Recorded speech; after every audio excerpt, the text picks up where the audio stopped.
Hey guys, Eric Allen, owner of Top Rated MMA. On this week's podcast, I had Chandler the Hammer Cole. He's making his LFA debut this weekend, and I wanted to apologize to Chandler because we did the recording yesterday, and the video portion did not record for some strange reason. It's never happened before, but the audio was so good that I wanted to put that up. So this show is only audio, but I've got a nice slideshow of Chandler's photos. Be sure to check them out this weekend at LFA. Thanks very much for watching. Have a great day. If I fall down, there's no one to catch me. Nobody's witnessing. If I go down, you're going with me. Hey, well, thank you so much, dude, for taking time out of your training to hop on a quick show with me, man. Absolutely, man. Yeah. I appreciate it. Yeah. So, my name's Eric Allen. I'm the owner of Top Rated MMA. Thanks for hopping on. I got connected with your manager because we both work with Grunt Style, and I saw him post that you have a fight coming up this weekend. And I thought, man, that'd be awesome to get you on the show. So it was cool, man, that we were able to hook it up that fast. Yeah, that's awesome. So, you're making your debut with LFA this weekend? Yes. Okay. Very cool. Yeah, but I've been contracted through Valor. I don't know if you know Valor Fights. Okay, yeah. I'm contracted through them, but they let me off my contract so I could fight this show. So it was really cool of them to let me do that. Yeah, for sure. Absolutely. So is your contract with LFA just a one night then for right now? Yeah, okay. For now. But they messaged me not too long ago about fighting. So okay. I think after my contract with Valor runs up, I feel like I would still be welcome there. So sure. We'll just see where it goes. Yeah, they're a good bunch of guys. I worked with the RFA guys back a couple years ago before they did the merger over there. So really cool dudes over there. How'd you get the nickname Hammer, man? We were coming up with nicknames and okay. stuff. Yeah. And I had said in practice one time, I was like, Chandler the Hammer, and they were like, no, that's lame. Yeah. That's not catchy. And then and then in my first fight, I got on top of him and I was hammer fisting him. Sure. And I was doing really well. And afterwards, the trophy they gave us was a giant hammer. Oh, that's awesome. So it all just made sense. It all just clicked together. So yeah. I just went with it after that. It was really cool. That's awesome. Well, so I like to with my show, I like to just get a little bit more personal. Like, what got you started with MMA, man? What kind of made you make that decision to jump into the cage? When I was a senior in high school, I would go down to the local MMA gym. Okay. And I would get done with wrestling practice, and then I would go straight down to the MMA gym, and I would wrestle those guys to get more work. Sure. And then, I got to state, and I lost in the quarters. Oh. And I ended in third place. Yeah, and it just really messed with me. So during that summer before I went off to college, because I went to college and wrestled too. Okay. And before I went off, I was like, it'd be cool to try to get a fight in. So I got a fight, and then I left, went to college, didn't think much about MMA then. And then my grandmother, she had cancer at the time. I was raised by my grandmother, and her cancer had got worse. And so I had to make the decision to come home the winter break that we had. I decided to come home. And from there, man, I wasn't competing anymore at wrestling. So I was like, oh, I got to find something or I'm going to go crazy. Yeah, and, sure. I just started training, and ever since then, I haven't looked back. That's awesome, man. That's awesome. Yeah, so 2-0? 2-0 as a pro, yes. Come on, man. That's awesome. And I was looking, Tapology showed that you have, you're undefeated except for one no contest in your Emmy record, right? Yeah. I don't know how they, it's kind of weird how that is. They say it's a no contest, but the guy got disqualified. Oh, okay. Yeah. Tapology just they're drunk. They need yeah. Yeah, I mean, but they also left out a lot of my fights. I was actually 12-0. Oh, you were? Okay. As an amateur, yeah. So it's crazy. Oh, that's awesome. Virginia is wild when it comes to fights. yeah, for sure.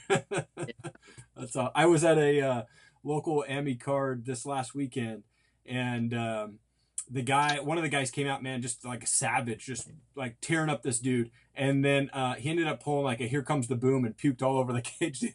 And so they disqualified him. I was like, oh man, you were winning. Did he win the fight? No, they disqualified him. Because I mean, it was like I watched him and it was like he almost like he tried to swallow it and then he was like, nope, ain't happening.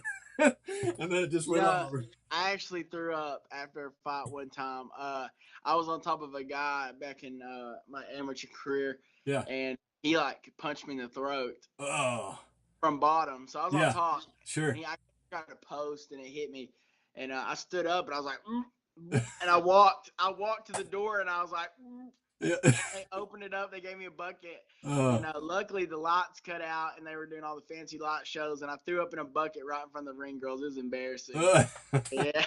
Well, hey, you're braver than I, man. I've never been in the cage except for like photo ops and stuff like that, man. So I respect all you guys that get in the cage, man. That's awesome. I appreciate it. Get in there. Do you train specifically for your opponents, or do you have like a general training regime that you do? I just I have a really hard pressured wrestling style. Yeah. You know, it's like I said, back in high school, I lost in the quarterfinals, and it really just messed with me because I was better than the kid. I still to this day think I was better, but Sure. He was in that 6 minutes. Yeah. So I got called for stalling, and I lost by 1 point. And so it was a tough loss. Yeah. And, I've just always carried that with me. So when I went to college, you know, I kind of picked up that, you know, wrestle mentality, and I guess I carry that in with me in the cage too. You know, I like to, from start to finish, go out there, set the tone, and then as soon as I can take a shot or be in their face, I like for it to be one thing after another, not just sit there and, you know, hey, I'll do this and then see if he'll do this. And I just go out there and I try to push the pace as hard as I can. Yeah. So that's really my style of training too. You know, I'm curious to see how this fight goes. It's my first time at a true heavyweight. Sure. A true heavyweight fight plus 3 weeks notice. I think I'm in really good shape though. Yeah. So we'll see. It's gonna be fun. Hopefully I can go out there and push the pace like I know I can. Yeah. And take care of business. Yeah, come on, man. That's awesome. That's awesome. Just quick question. You got Mayweather or McGregor? Mayweather. Yeah. Yeah. They have to realize, man, McGregor's knocking all these people out, but it's like it's 4-ounce gloves. It's not it's not boxing gloves. And Yeah. I feel like there's amateur boxers out there that are better boxers than Mayweather or than McGregor. Yeah. So yeah. I got some bets on Mayweather. Oh, you do? Nice, yeah. I have a buddy he's a pastor, and he used to be a professional boxer. He was the punching pastor, and he's said the same thing, man. McGregor's. There's no chance. He thinks he's going down somewhere between the 3rd and the 6th round. You know.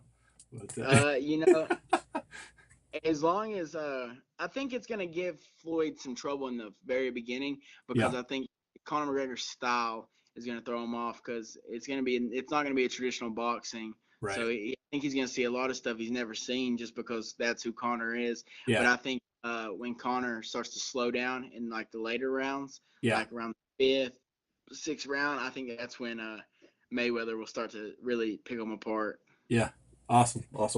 And what's been your favorite moment so far, man? Being in professional MMA fighter 2-0, do you have a favorite moment in your fighting career? Actually, I have two.